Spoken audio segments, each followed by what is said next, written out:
everyone for coming. My name is Dr. Sarah Cole. I'm an orthopaedic surgeon based in Cairns in far north Queensland. And tonight it's my great pleasure to ask Kadell Pearce from Thriving Lives to speak to us this evening and explain all things running. Thanks. So good?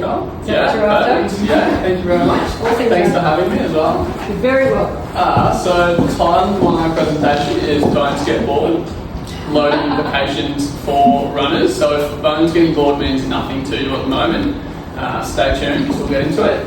My name's Kadell, as she said, and I'm a physio at TLC. Cool. Let me sort this clicker out. So a little bit about me. First of all, started my journey down in Tasmania, where I studied exercise science, then worked in strength and conditioning for a little while. Was lucky enough to do an internship with the North Melbourne women's AFL team and worked for a little while with AFL Tasmania.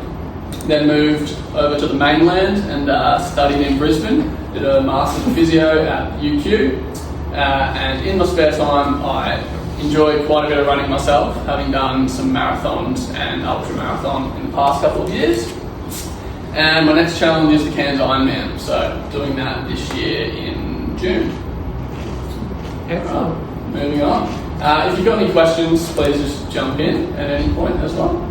So some learning outcomes that hopefully I can spread upon you today is to understand the anatomy and physiology of bone loading and adaptation, recognise how running and other physical activities influence our bone health, identify the importance of load management and exercise prescription in bone health amongst runners, and implement strategies to optimise this bone health and hopefully prevent our bone stress injuries, specifically in runners in the context of this presentation, but naturally you can apply these concepts and ideas to other populations and the general health of ageing people as well. So a quick refresher first of all on our bone anatomy in terms of the important cells we want to keep in mind with adaptation of bones. So our osteoclasts are our bone resorbing cells. So this cell essentially comes in and cleans up our bone before the osteoblast comes in, which is our bone forming cell. So a very normal cycle. We've got bone breakdown followed by bone building. Happens in all of us every time we do activity. And we'll go into the implications of this in a little while. We then have our osteocyte. So think of this like your bone sensor cell. So it's detecting the stimulus that's coming in, and it's the important one for deciding whether it then implements the blasts and the clasts to come in and do their job sufficiently. So this bone remodeling cycle takes around 4 weeks. So the implications of that is that it's not a very acute change in terms of if we get a mismatch between bone breakdown, bone building, we won't instantly have a stress reaction or a stress fracture. It takes some time to accumulate and for that to present. So a good example or where they've investigated this is in military recruits. So they get a lot of bone stress injuries. Often they come into their enlistment training, they do pack marches or other forms of activity. It's often a spike in load, and they found that between 14 and 30 days is usually when symptoms start presenting following the start of that training. So it needs time to accumulate without recovery for it to then become a bone stress injury. So in terms of our adaptation cycle of bones, we've really only got 3 ways we can sit. So if we're in the middle, we've got loading with adequate recovery. So that's a good place to be. So we load our bone, osteocytes break down the micro damage, osteoblasts come in, build our bone back up, and essentially we've got bone homeostasis. So the two are matched, our bone breakdown matched by our bone building. Therefore, our bone loss or building hasn't really changed. We're just sitting in the middle. So as we age, we want to try and maintain bone homeostasis. If we go to insufficient loading, not so much what we're concerned with in running. That's more cycling and swimming, where we're not really loading bone at all.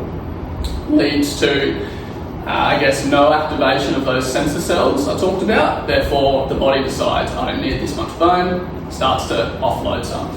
Long term, we will end up with osteopenia or osteoporosis potentially, but in the acute or shorter term, we're not going to deal with bone stress injuries in those populations.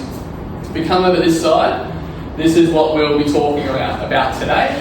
So overloading without recovery. So in runners, we've got the load coming in and just an inability to match that with recovery over a long period, which then can lead us down the path of bone stress injury. And so, as I've said, it's a bit of a balancing act. We've got to acknowledge a lot of factors that will affect this process. So naturally the load we are putting on ourselves is a big one. Other ones being sleep, diet, stress, systemic factors. So our hormones will have an effect on our bone metabolism, and our diet, our load and our stress can all affect our hormones as well. Today we'll primarily be looking at the training loads itself, that being the running and any other loads that the runners might be doing in their life. Also touching on diet, because the two go pretty hand in hand in terms of energy availability and bone being able to remodel. So bones get bored. So what does that mean? I guess if you're not familiar with, the bone adaptation process, the anabolic effect of adaptive loading in bone plateaus relatively quickly. So after around 20 to 50 cycles, we get a big diminishing returns on those sensor cells being active anymore. So a cycle in this case being each load for running. So loading of the foot, unloading, that's one cycle. So if we think a 10k run, you might do 8 to 12,000 depending on your stride length across a run. After the initial minute or so, the cells become almost desensitized and they're not that interested in the load anymore.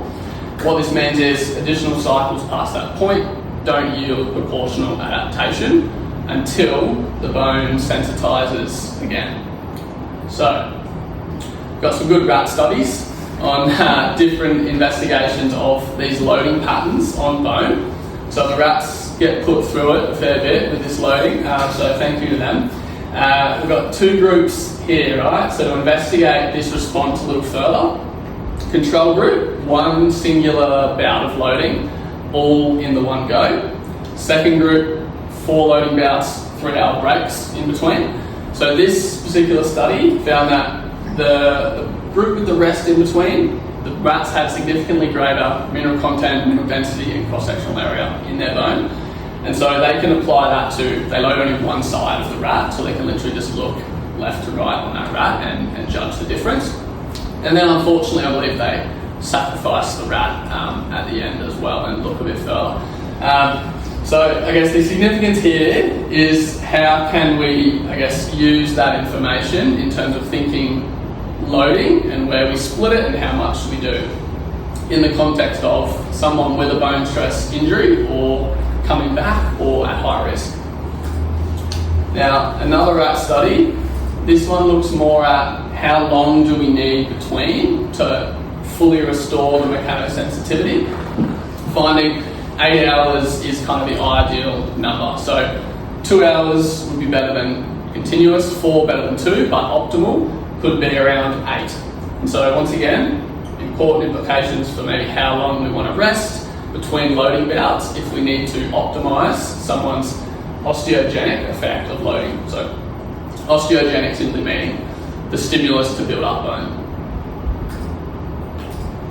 And so a nice analogy, bone loading is like a sponge. So we can think of this like a sponge, with a dry sponge with water. Initially, water drips, sponge will soak it all up really quickly. If the dripping keeps happening, eventually the sponge fully saturated, it's not going to absorb that water the same way it did when it was dry. So it'll diminish.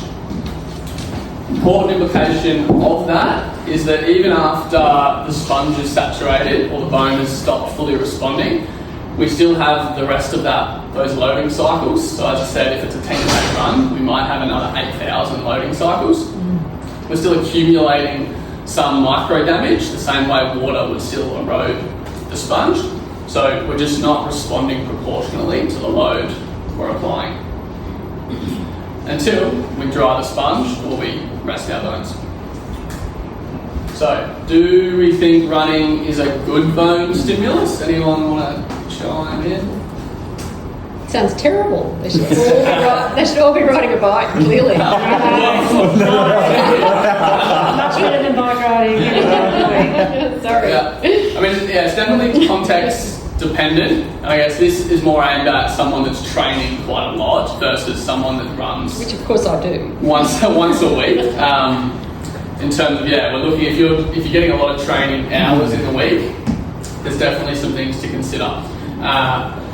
So this great study that kind of summarises running and its influence on bone has said after a few minutes of running, bone cells find the monotonous unidirectional loading to be boring and they stop responding.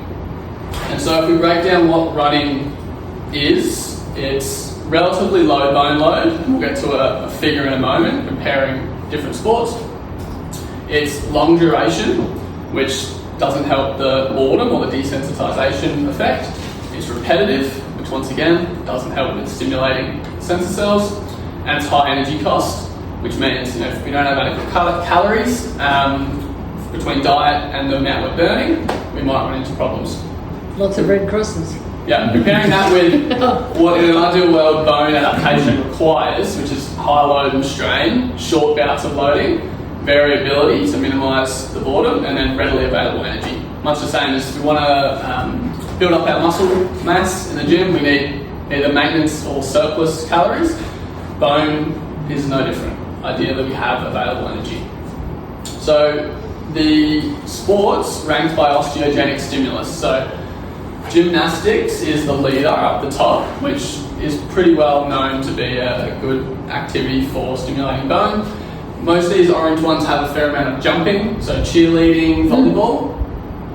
Blue section, a majority multi-direction sports, which we'll touch on in a moment. And then we don't get running until down here, so quite low in comparison, and that sits in with triathlon and cross country as well. And is cycling below golf the ability? Yeah, so cycling. Cycling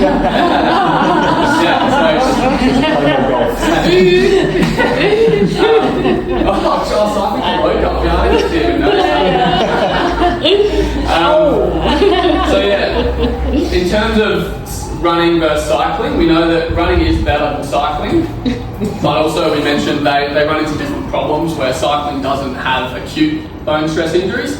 Cycling just has that silent effect of across the lifespan, not stimulating the bone.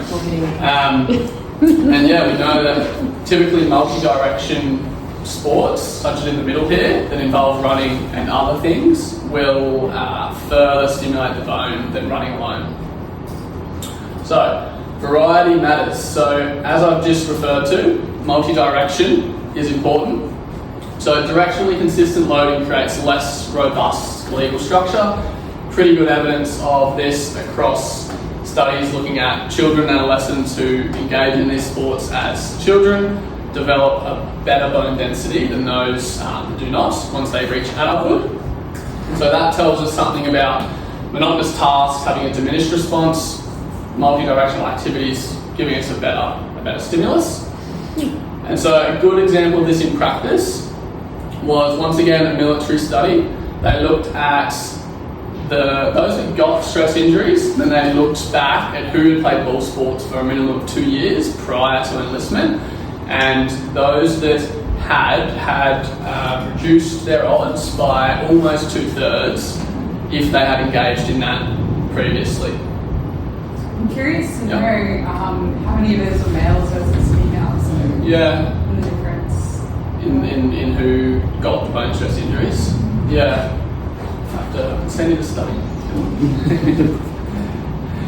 Multi-directional benefits. So some of the reasons for this, multi-direction is going to minimise boredom, essentially. So themselves can be stimulated in a variety of different ways. So different directions means different bending forces on bones, compression, tension, muscle forces.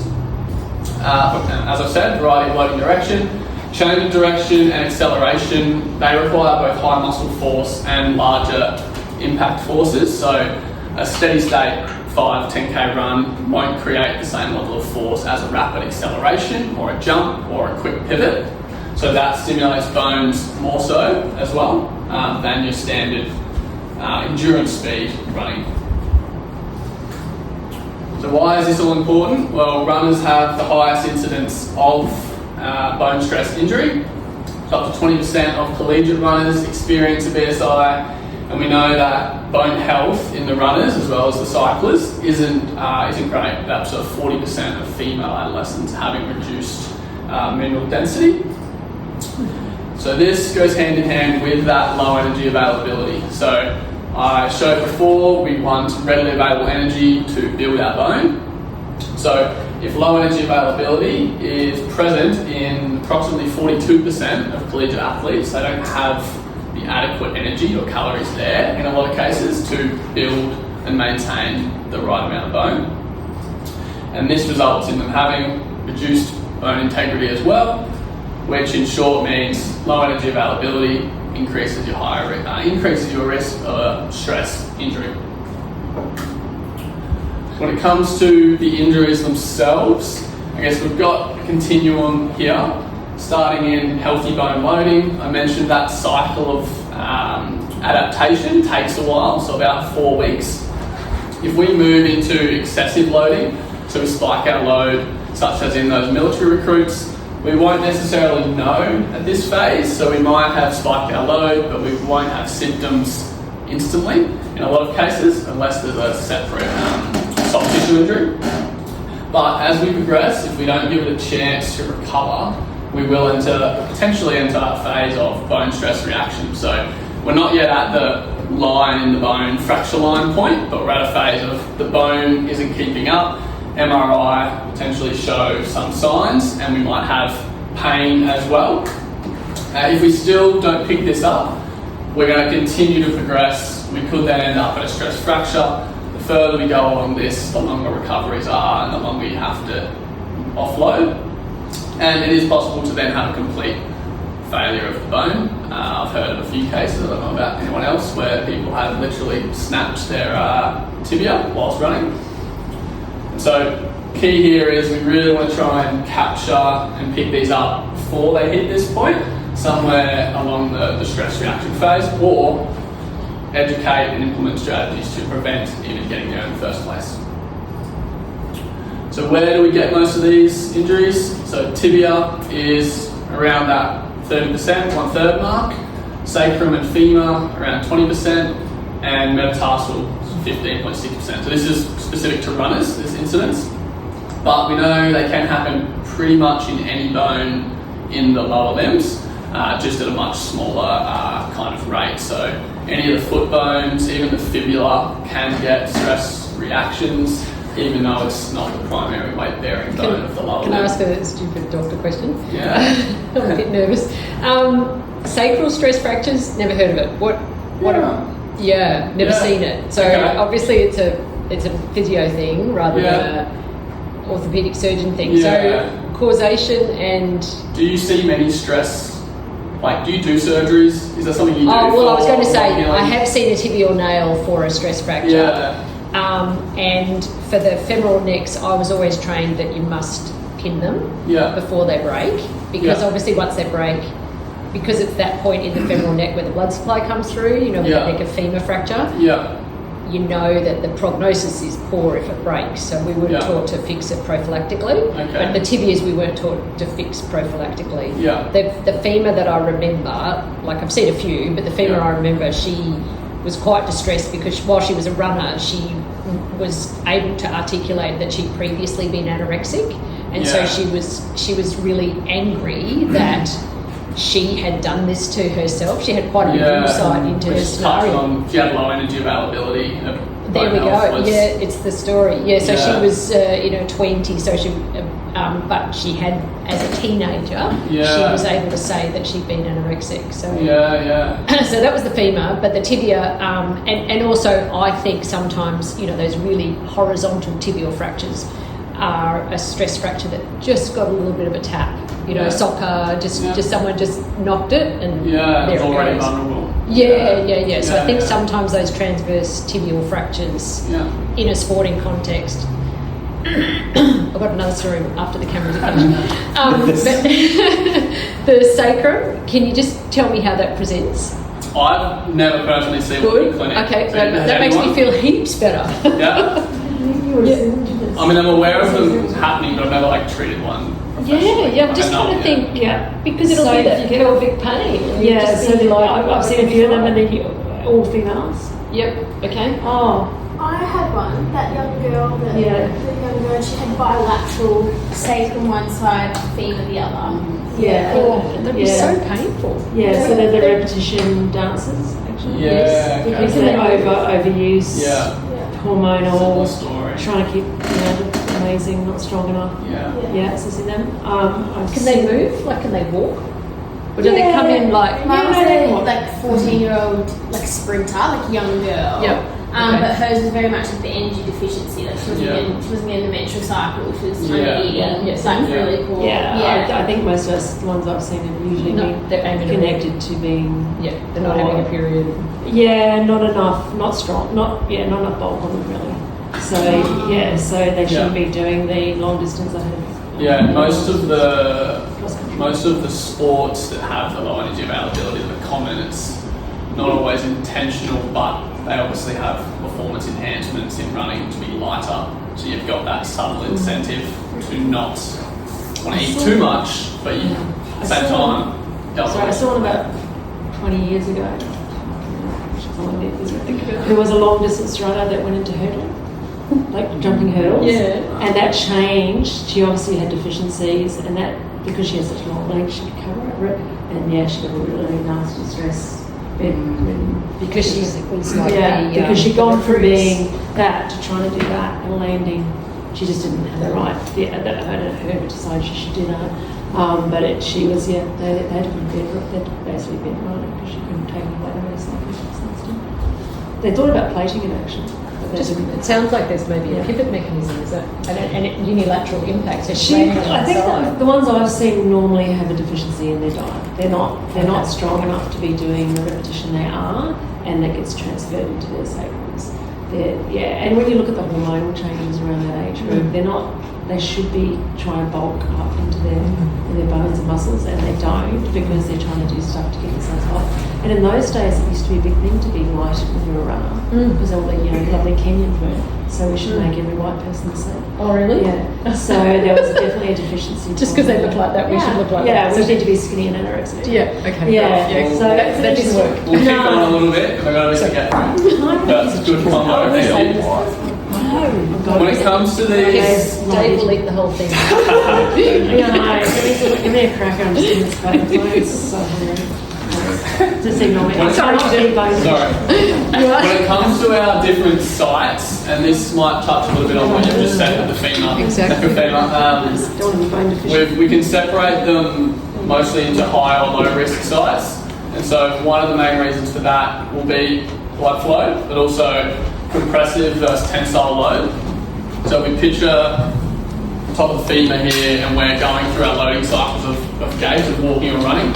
One side will get more of a pulling apart force, one will get more of a compressive force. Naturally, if we've got a stress reaction or fracture on the tensile side, that's not as conducive to healing due to each step pulling apart more so than being compressive. So they're more often high risk, which may then result in Dr. Cole being involved or further offloading like a non-weight bearing crutches move, as opposed to some low risk sites can be managed more conservatively with just a reduction in the high impact forces.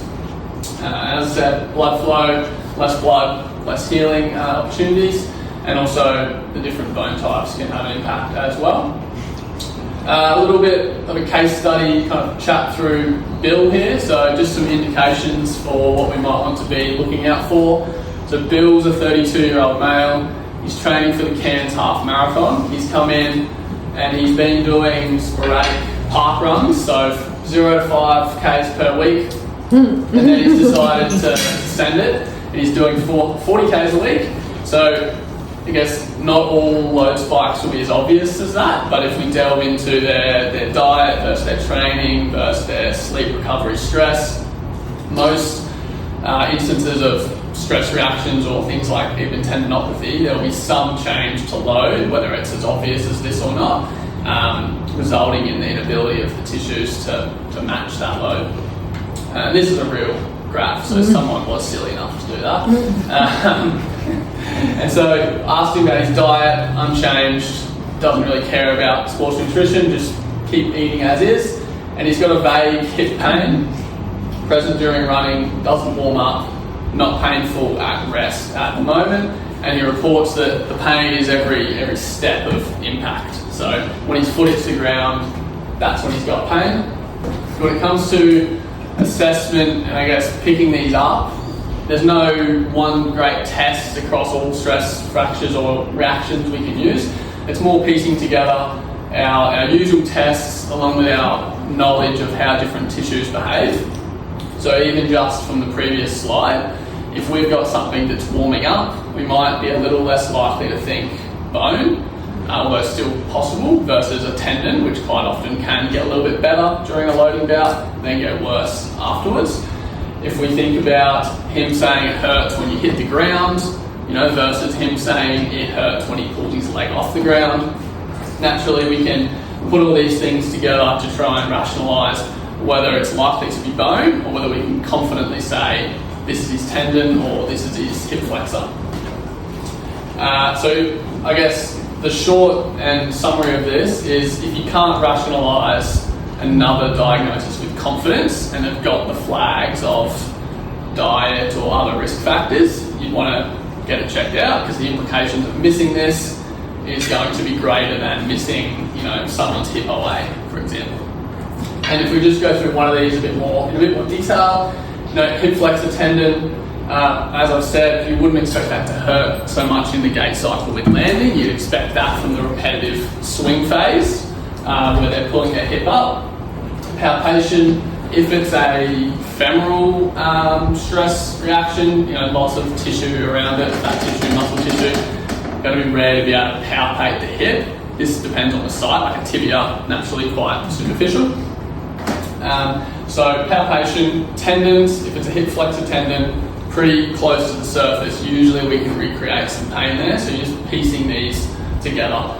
Does it hurt when you put the tendon on stretch? We wouldn't really expect the femur to hurt if it's a reaction phase just with a bit of hip extension.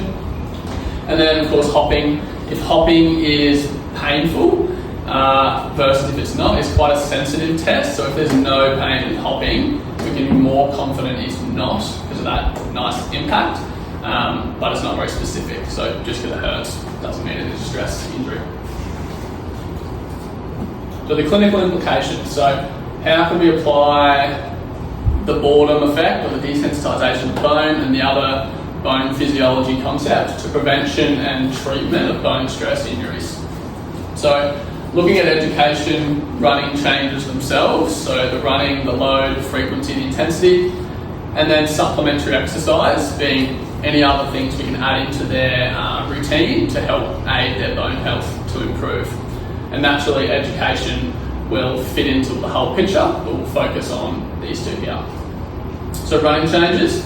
When it comes to the gait of running itself, not a huge amount of evidence on us being able to change how someone runs to have a predictive outcome on whether they will or will not get a bone stress injury. So the only real evidence is on cadence in terms of reoccurring bone stress injury. So if you've had several, there's some evidence to suggest that increasing, so more steps per minute, meaning shorter stride length each load, that can reduce your reoccurrence rate into the future. So if you're going to do anything with their gait, it would likely be the cadence, because the flow-on effects are... Increase the cadence. Yeah, increase. So lower cadence, meaning less steps per minute, meaning each step is normally bigger, meaning each step is more impactful. But didn't we just say that you're 20 cycles and you're done? Yes, that's right. But in the context of 20 to 50 cycles is going to happen in the first minute. Yep. Right? Then if we do a 10k run, and that's, let's say 10,000 steps, if we change our cadence slightly, we're talking about maybe 9,000 steps instead of 10,000. Like that's not, making a 10K run 50 steps, if you're with me. Yeah. Sorry, go on. And this is for shin splints, or is this all? Oh, shin. Well, I mean, it depends what you mean by shin splints. Sorry. Is this tibial stress fractures, or is this all your stress fractures? This is just generally, yeah. Yep. Yeah, Good. yeah. Thanks. Yep. And I will get into a further explanation for the difference between why a bigger load versus more loading. There's like a relationship there that I'll get to. So the other thing we can think about is environment, so surface, but not a great deal of evidence either way there. If we think grass is softer means you then get less energy return each step, which means your ground reactional force is smaller, but your muscle force is greater. And we know that the pull of muscle on bone still contributes to accumulation of damage. So not necessarily worth changing anything in terms of encouraging someone to go to the grass versus the concrete paths. But some studies have suggested treadmill running could reduce cumulative bone load. And the reason hypothesised is coming back to cadence. So typically people on a treadmill have slightly increased cadence, shorter stride length, and less likely to be landing with their overstriding with their foot out in front. Have you found that clinically though? In terms of the cadence on a treadmill? Yeah, like when I'm on a treadmill, like I have heard similar studies, but clinically I don't see it. Yeah, okay. I don't see putting them on a treadmill has had much difference over the years. Yeah. Have you seen any clinically? Personally, I feel like it makes sense in my head and it makes sense when I run. I feel like I do run with a higher cadence. I can't say I've frequently assessed cadence on a treadmill and assessed it outside in the same person in the same instance to then compare. Because I've heard a different theory that when you put people on a treadmill, you actually get increased force because of the type of thing. Whereas when you're on an outdoor, you can gather your forces better than if you're doing a repetitive force thing. So I've actually I wouldn't say this is the biggest impacting factor to go out and based on a small amount of studies, but it's something to consider. I think patients always ask me, and I'm always like, I'd rather you run somewhere more controlled, that you have more control over it, that's not a treadmill, and then take those out of it, make it more subtle and work with yourself better. I think the change in your running style of the treadmill can be complicated, because you listen to people on the treadmill. I think one other maybe reason for the treadmill was if you were changing cadence, treadmill can be a nice place to train it, because it's there's no change in terrain or whatever, you can just concentrate on the cadence. Also in terms of control, as a runner, you can control it to be slower. Whereas if you're outside, the temptation as a runner is to run faster. So if you're able to control that more in telling someone you have to run at a 7 pace, and they put that on the treadmill, they will have to run at that pace. Versus outside, it's I guess if you're running on that theory though, and you're trying to increase your bone resistance, you'd be better to run short, more difference, because then you get that rotation to you're talking about, rather than just saying hit every time. Because there is some pretty good studies with the treadmills showing that actually the impact through the lower limb and the treadmill doesn't actually create that changing stress that you actually need as a bone. Yeah, you can swing it either way. If it's less loading, it's not stimulating the bone as much, but it might be then allowing for more recovery of the bone. So it depends on your intentions with it, I guess. Yeah, it's clinically I've never found that. Have you found trail runners are less likely to sustain restriction? Not ultra, but you're running on a trail and you're not hitting capnial stress fractures. Did you have down the road? Yeah, have I found that I wouldn't say I have enough of a caseload to do a comparison on my own without research. Yeah. But just anchored, they're constantly hitting at a different point and then short and long, and that's really their bones. Yeah, so I don't see many. I've never seen many stress fractures in the trail runners. The benefit of the trail runners is they get a better bone stimulus. Different injection, different paces, hills, downhills.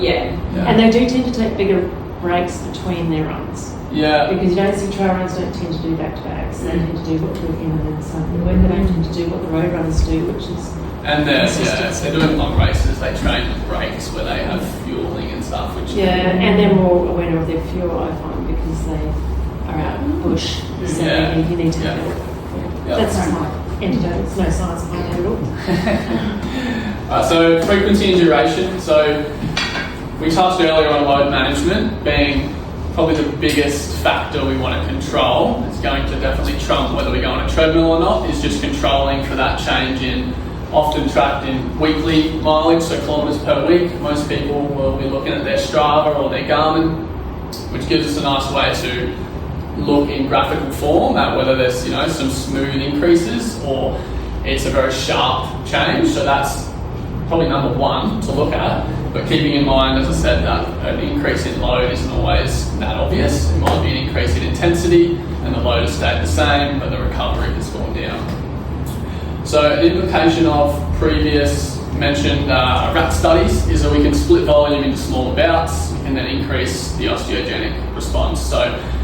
a 5k run in the morning and a 5k run at night would provide a better osteogenic response than one 10-kilometre run all at once, because you get 20 to 50 cycles, you rest for 8 hours, you get another 20 to 50.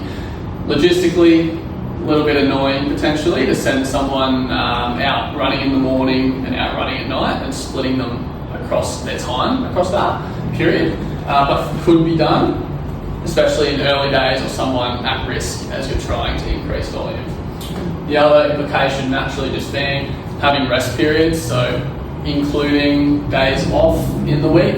So one day a week where you do not run at all, just to give that bone workload a chance to catch up, and 1 week every 3 months, so acknowledging that. Now, I don't know if the authors there are saying 1 week of complete rest. I think they're more referring to reduced running for a week to have that recovery week amongst your high load. So when we talk speed, so this study has looked at the effects of increasing speed versus running for longer. So it accounts for the cadence kind of question you asked as well. So running the same distance but with decreased speed from 3.5 to 2.5 meters a second reduced tibial BSI risk by half.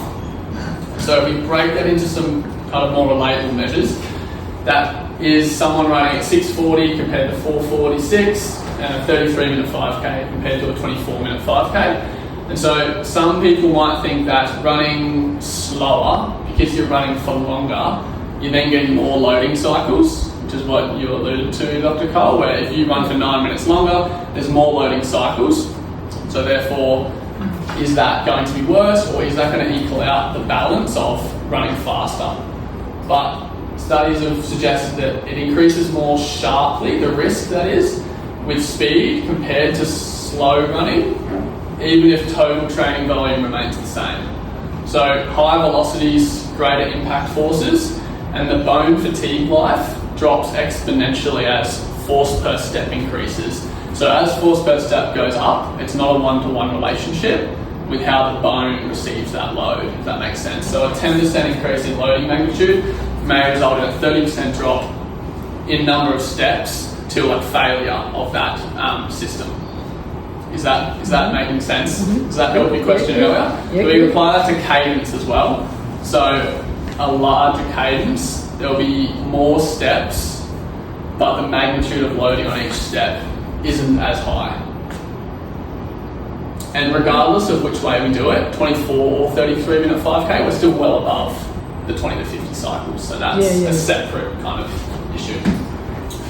So implication, speed and intensity definitely matters. If we're returning from a bone stress injury, it makes a lot of sense to add volume first, get them back running at good amounts, happily, and then add in speed slowly. You definitely don't want to go adding speed too soon.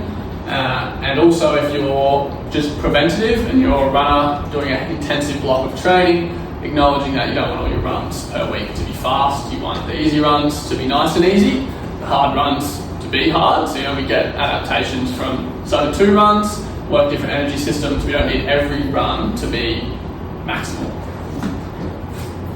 Right, another rat study. So cellular accommodations. This is more the long-term effect of bones losing sensitivity. So, and this occurs in most muscles as well. It's a similar concept, but bones lose sensitivity over that block of training. Essentially means cells are becoming accommodated to the load they've been receiving for a long time. So they're bored again, essentially. So adaptive response being proportional to the difference between applied load and routine load. So if routine load was all these weeks, and then the next week is the applied load, if the difference is small, not a great excitation kind of stimulus for the cell to get happy about and change, versus if we have a down week, like a recovery week, and then an increase, we're allowing the bone to reset its adaptability to an extent and then reapply a greater load. But we're not considering this a load spike, as we're only just going higher than our previous high. So think 4 steps forward, 1 step back, another 4 steps forward.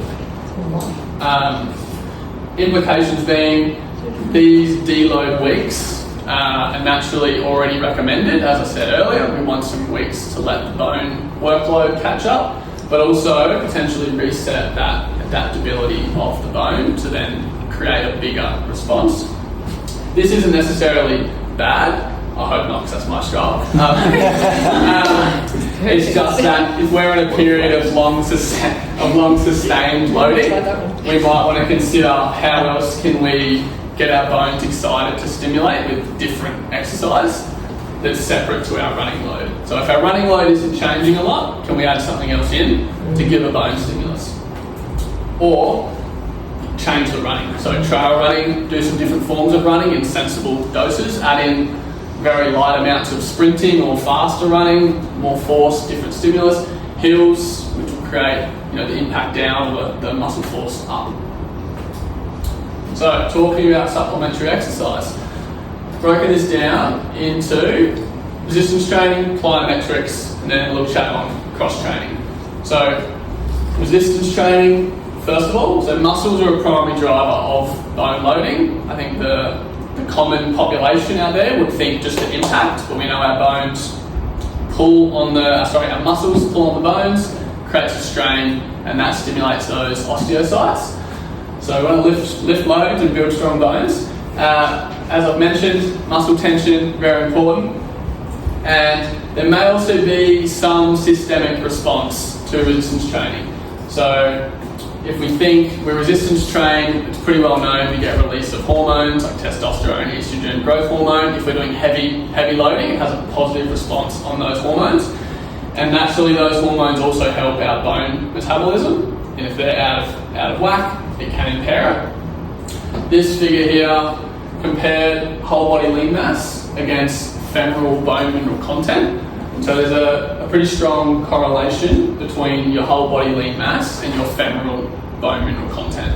So higher muscle mass, generally higher bone mass. In terms of the local effect, we just want to stimulate a muscle to put strain across a bone. So if we're looking at running, we know that pretty well any bone in the legs can get a stress reaction. So in short, we just want to work all of our lower limb muscles. It's not just the hamstring. We want to cross the ankle joint, the knee joint, the hip joint. And this, from the same study, strength in the leg curl correlates with femoral bone mineral content as well. This same study again has put out some recommendations. Essentially, we just want to lift heavy. If we're not lifting heavy, we're not stimulating the bone as much. If we're lifting at 70 to 90% of one repetition maximum, we want to rest for a decent period as well, because if we do not, we won't be able to sustain heavy loads. Frequency, 2 to 3 sets, and 2 to 3 times per week. That's a pretty manageable amount, hopefully, acknowledging that we're going to recommend resistance training to most people anyway. I know you touched on, you feel like most of them are too weak or not built up enough, so it's a pretty well-rounded recommendation when we think across the whole person. Plyometrics. So if we're not very familiar with plyometrics, essentially just an exercise that involves a rapid eccentric contraction followed by a rapid concentric. In short, that can usually fall into, for the lower limbs, just hopping or bounding. So hopping on the spot, jumping forward, like a drop jump onto a box, they're all plyometrics. So the benefit of these is A, they can be multidirectional, so you can easily hop on the spot but go in different directions, so very easy to apply that concept, and that'll keep the bones less bored as well. High force, so the higher we jump, the higher we hit the ground, the higher the ground reaction force, and the higher we jump, the higher the muscle strain, the more pull on the bone. Can be dosed in small repeat bouts, so super easy to get someone to hop 20 to 50 times, or 2 sets of 20, right here, compared to get them to run 5k in the morning and 5k at night. So maybe this is a lot more achievable for some people to get into their life, like hopping in different parts of their day, because you need no equipment, you don't really need any space either, and it's a low energy cost. So unlike when we go out and run, we're exceeding the 20 to 50 and then we're burning energy for the next 5k, we can just pop these in, do 20 and stop. So implication being, we can prescribe hops, single leg, multi-direction, let's say 2 sets of 20 for an example. They do it in the morning, they go to work, and then at night while they're cooking dinner, they do another set of hops. Studies on this, so this one was a 9-month intervention to look at bone markers in adolescent male athletes, so swimmers, footballers and cyclists, sorry that's in the way, and in each sport there's a control and an intervention. So the control did no jumps, intervention group did 3 or 4 sets a day, 3 or 4 times a week, and 20 counter movement jumps. So there was some progression across the 9 months to account for that desensitization to the ongoing load. So they started at 3 sets, progressed, started at 3 times and progressed. There was also some weight vests used with like 2 kilos or 4 kilo loads as well. But we can say in the real population, if you just jump higher, you're probably going to account for just not having that added load. What they found, statistical significance in improvement of femoral neck bone mineral content in the swimmers and the cyclists, but not the footballers. So footballers in this case was soccer. And that's kind of what we would expect when we think back. So the footballers already have multi-direction, they have a variability in their load, they have likely less energy intensive training. So swimmers and cyclists do a lot of hours per week. So there's not as much room for them to improve. They've pretty well reached their threshold potentially for maximising bone mineral content and stimulus. But the swimmers and the cyclists, as we saw earlier in the graph, they're very low, they had a lot of room to go, and naturally then they did respond really well. So that's promising.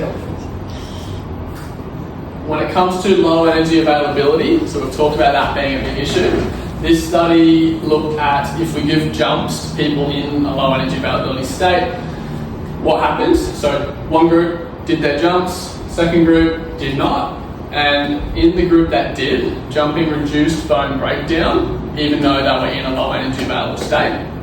So they didn't increase bone formation because they didn't have enough energy there to do so, but at the very least they reduced the breakdown, which is still a positive finding. So if you have an athlete that happens to fall into a energy deficiency because they've trained more or they're busy, they've eaten less, at least we know that if you're stimulating your bone adequately, you can still mitigate the loss that the body will undergo.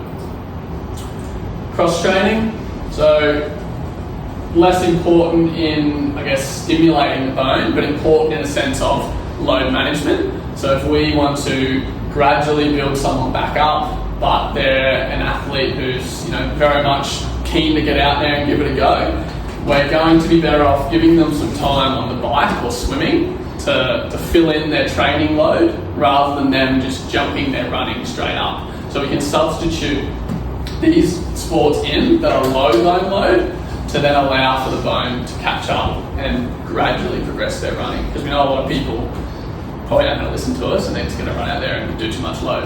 So we're better off giving them something to do than them just deciding to run more. The other one would be using within those resensitization weeks. So if we have that week where we drop the running load to give them a rest, we can then prop that back up to give them some other activity to maintain their cardiovascular gains. from a young age, so prevention, we've touched a little bit on this, but avoiding early sports specialisation due to the fact that multidirectional sports will benefit bones. So if you're specialising in one sport that happens to be, particularly if it's running, swimming, cycling, you're going to likely develop with a less robust skeleton. So we should encourage variety of sports that include these different aspects.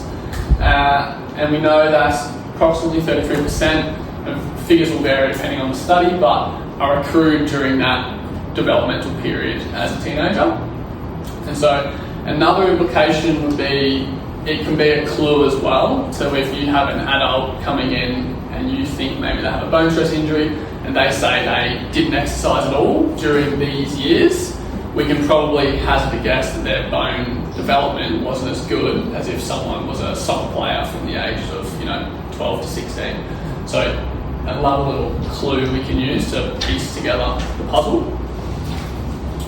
When it comes to imaging, naturally we want to try and predict these early, so pick them up as soon as we can, and given we are the first people to see people off the streets, we want to really be vigilant, be alert for the signs of at-risk populations, the at-risk areas, have a low threshold for imaging if we're not confident, and then preferably if we can get an MRI and catch it early, it'll pick up the early signs rather than an X-ray that might miss them. Multidisciplinary team. So if we have one, good to refer to a sports physician, look at the whole picture on the medical side. Dietitian, of course, for that energy availability, as well as potential micronutrient deficiencies. Calcium and vitamin D are important. Physio and EP, important for the rehab and the exercise component. And then potentially orthopedics as well, if needed. Yeah, right down the bottom. Anyway, you only put that in tonight. And yeah, that's the end. So any questions, please fire away. When you say low threshold for energy, like how low? So, go on, I was going to comment on that. What you don't want is the patient to have hip pain for 6 weeks, and then someone else does an X-ray and picks up a stress fracture, and they're like, oh, how could I have not done such a simple test? Yeah. Do you see what I mean? So, and the difficulty of the cost of an MRI as well. Yeah, but just an X-ray. Yeah. And then why do an X-ray when MRI is what we need? Because I've seen people suggest to get an X-ray because it's cheaper, even if it's not as likely to pick it up, but it's better than nothing. And then, if need be, get the next stage. But I think you just don't want to miss the X-ray one, right? You don't want to miss the one that lights up on the X-ray, because then, right? Fair enough if you do an X-ray and it's normal, and then you've got to start thinking about an MRI scan if you really have that gut feeling. Yeah. You think it's a stress fracture, but just don't. Do you see it's the other way of looking at it? It's not necessarily diagnostic. It's like to exclude it, because you don't want to be working on someone that's actually got a stress fracture. Yeah. But then we're like, I guess low threshold for imaging as well is going back to the assessment slide. If you leave the consult and you weren't able to, things weren't adding up, like you can't confidently think, oh, this seems like joint, tendon, whatever, and they have them other at-risk signs, I think that is then very sufficient, and frame it in a way that you really don't want them to miss this due to the implications of it, even though potentially if it comes back negative, it's good, but it's like, you've made them go out and do this scan. They're lame. Do you know what I mean? Like they keep wanting to pick it up off the ground. The hip ones aren't they? And it depends what phase you're at as well. I think what the thing is, the tibia ones are easy to pick. They have a pretty clear sort of picture. And the feet as well. The femur ones, like they're really because of the hip flexor tendon come back positive. Everything's sore. Yeah, those guys I think are trickier. You have to be looking. I think you look deeper into what you're talking about. What actually are they? Who am I dealing with? Singing? Putting everything together. Yeah. Is there an increased load? Are they coming up to? Because those stress traction ones are actually harder than the compression ones to find, and those are the ones that I'm always low to the MRI because they get missed and missed and missed and get massaged and massaged and massaged. Whereas your tibia ones, you're probably more likely to be able to do that clinically. And also I think patients are happier, because regardless, you're probably doing a similar approach to their rehab anyway.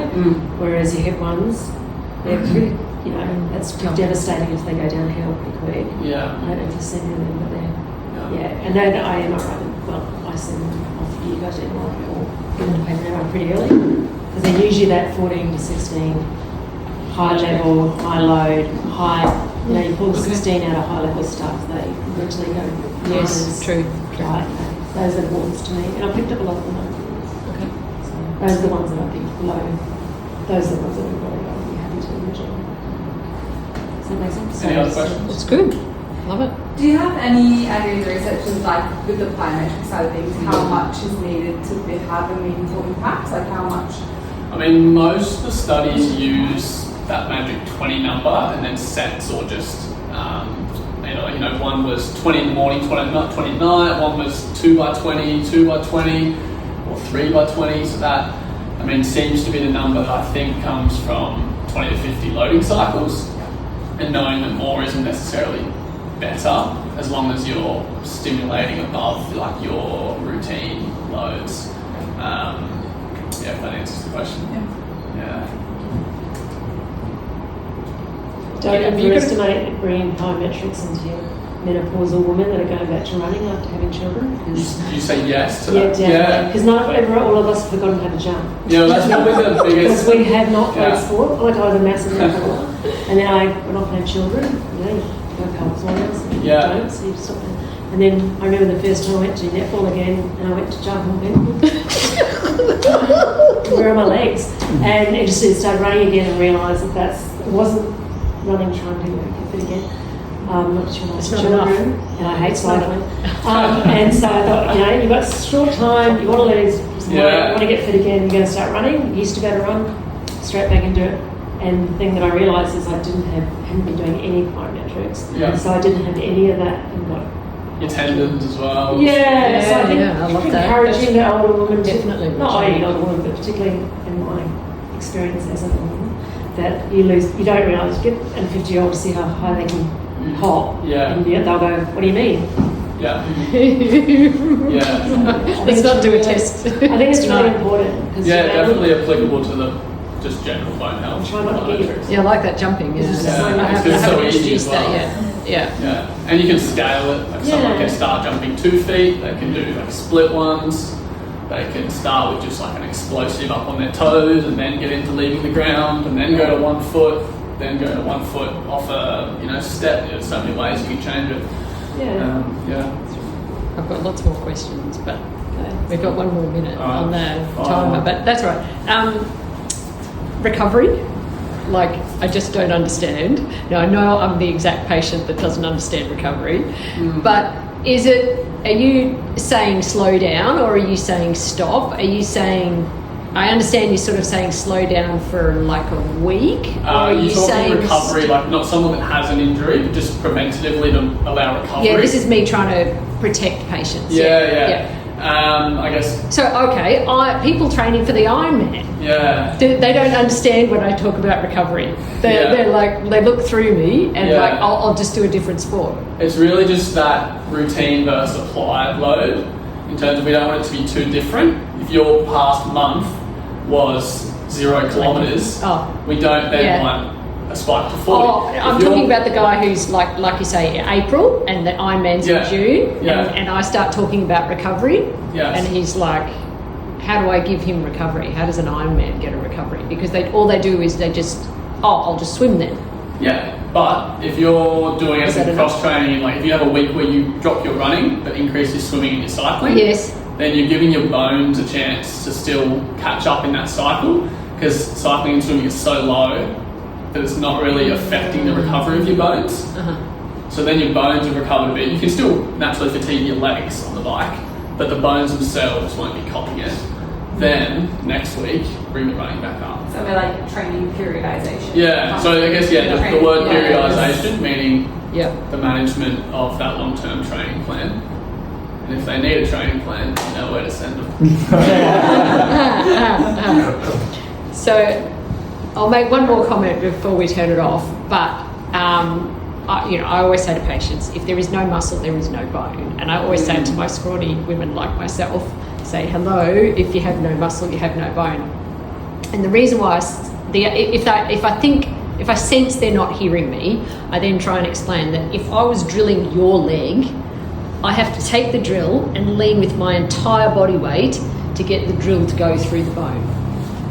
The drills, they're variable, you know, now they're pretty sharp, but back in the day they weren't so sharp, right? And so, you know, to get through your bone. Whereas my bone, it's like zip, and it's in, right? It is a totally different beast.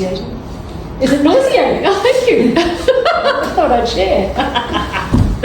Yeah, so it's a different beast altogether. It looks different, it feels different, it breaks different. The osteoporotic fracture, that neck and femur fracture, I'm just like, it's like butter. I'm just like, putting that drill in ever so light because it could shatter at any moment, you know.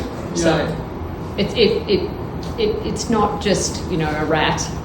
You know, and it's not just, you know, like this is every day, you know, real life. And so to get from one to the other, sure, it takes 40 years, but with this knowledge, we can't let that happen to us. Yeah, which I think there's a lot of probably aging people as well that think cycling is better than running. That is the whole point of this talk.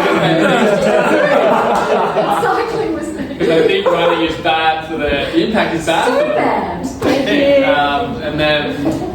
And then they just cycle forever instead. I know. I like both. So It sounds like as well, like the running side of it, it's not necessarily the bad part about the running is more the Is load the dose, and the amount you're doing. But if you're doing smaller doses of running, you're getting that impact. You're still going to have your bone.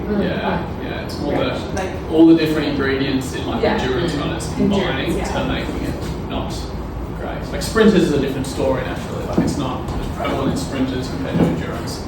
It's just the training hours, the calories, the load. Take home message. Yeah. Thank you. Excellent. Jump up and down the spot. I love that. I love Everyone that. get up, do you jump? Jump up and down. 20 jumps. That's awesome. No, I'm in. I'm doing it. Well, thank you very much. Thank you. And thanks for everyone for your questions, and thanks very much for coming. I really appreciate it.